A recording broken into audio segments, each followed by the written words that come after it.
Hi, this is Angel na taga Island Garden City of Sama. Gibuhat na mo ng channel para mag-explore ta sa Pilipinas. Ubadin ko ninyo sa akong journey sa kalisod o kahayaan. Yang kinabuhi. Let's go! Subtan na nato ang vlog.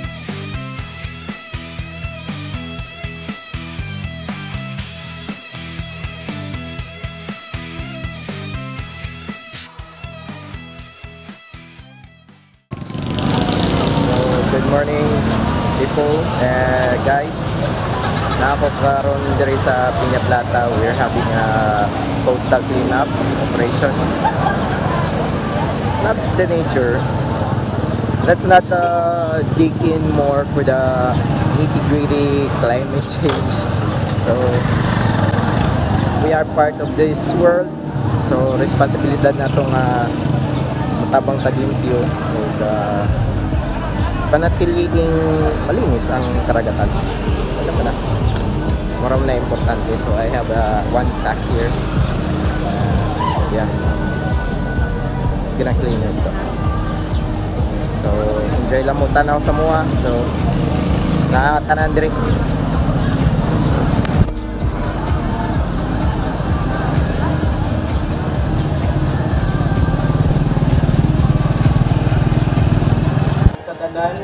So, on behalf of the city and RO, so I will now welcome every organization, agencies, and barangay na naa karon, present karon.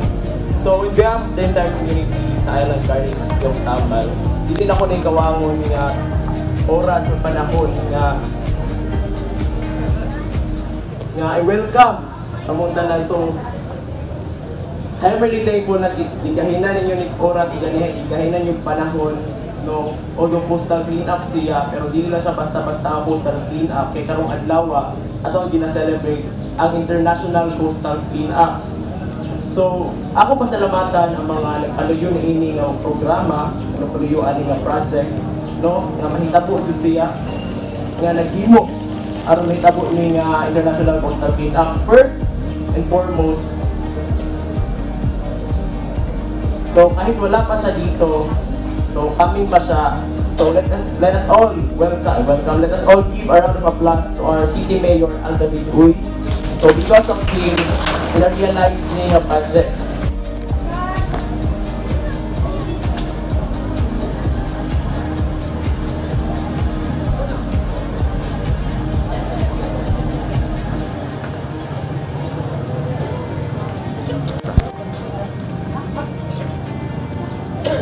Ladies and gentlemen, good morning.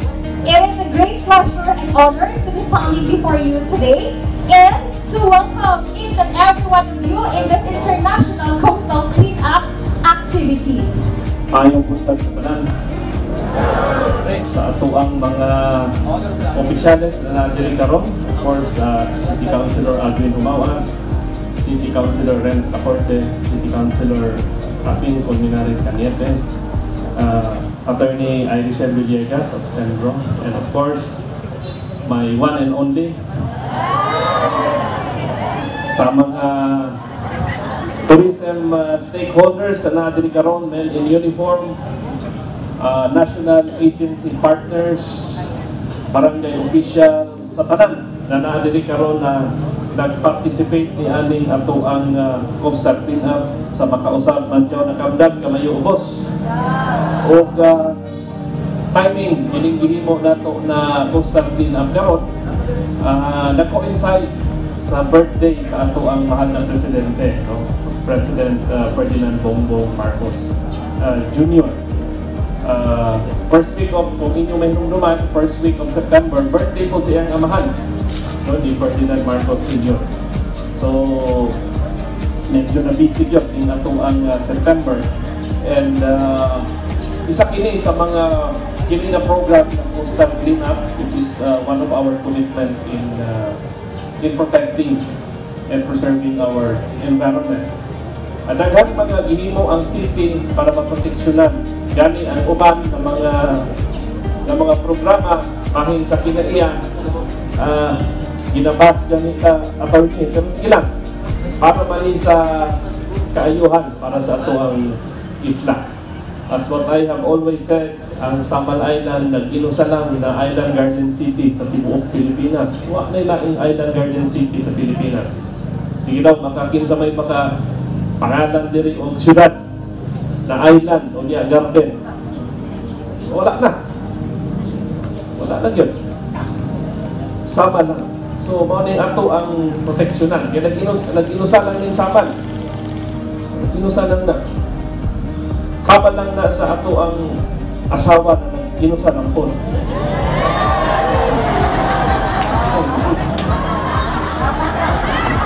Diba kung siya na admit? Oo. Kapalong na. Kapalong na polis. Kaya ang teknik sa bana, paloy-looy ng mga galing ato. O, katawa mga polis, no? Paloy-looy, nalaluhod, hilak-hilak, wala na. Okay na. Wala na. O. So, wala lang, dito lang naman kay task on, kasi kung sa pa'y ma-istorya na ako, ma-incriminate pa ko. So, magsugod na ta. Kaya murag, para di tama, kag-obra pa ba sa magbulan. So, kada lang, dagat yung salamat, padayon ato ang pagprotekta sa ato ang kinayaan. Kada lang, dagang salamat, God bless Samal Island. Next is the Tactical Operations Group 11. Air Force para sa Victoria after sa BJM.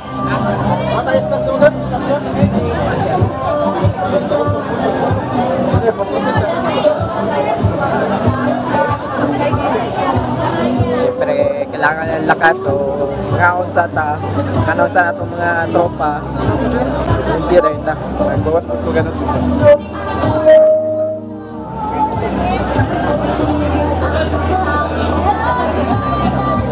Next for the Victoria is our TESDA CTC Gapos.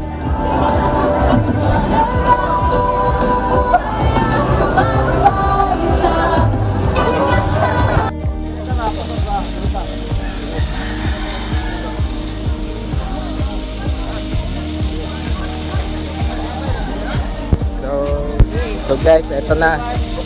Coast Guard o PNP Adre. And sugdan na mo ang trabaho. Tanaw lang mo. Hello guys, morning guys.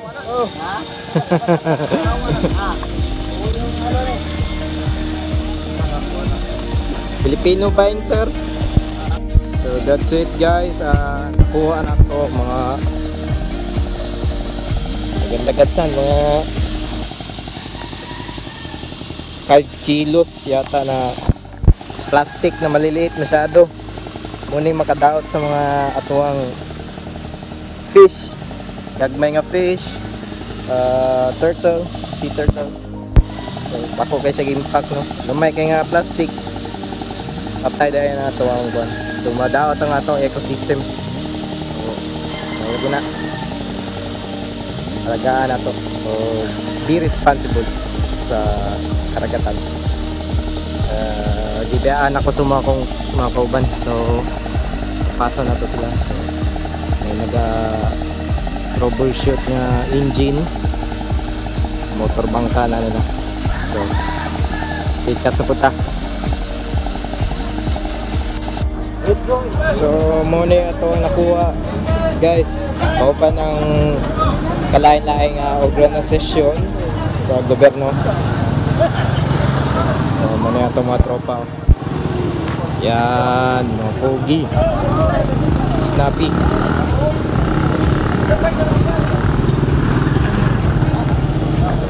So dagan-dagan sad.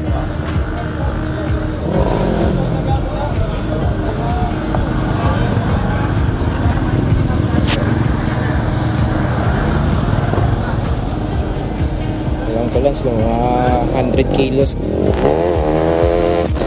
200 mga ano. So, stay tuned. So ayan, pag-line na tapa uli. So umanata guys. So, ang message lang ako is they are responsible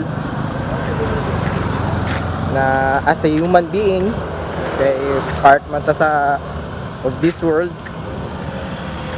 Lingon nga tato nga country lang ang dapat muliho sa mga ana. Ora to. Ingat and God bless.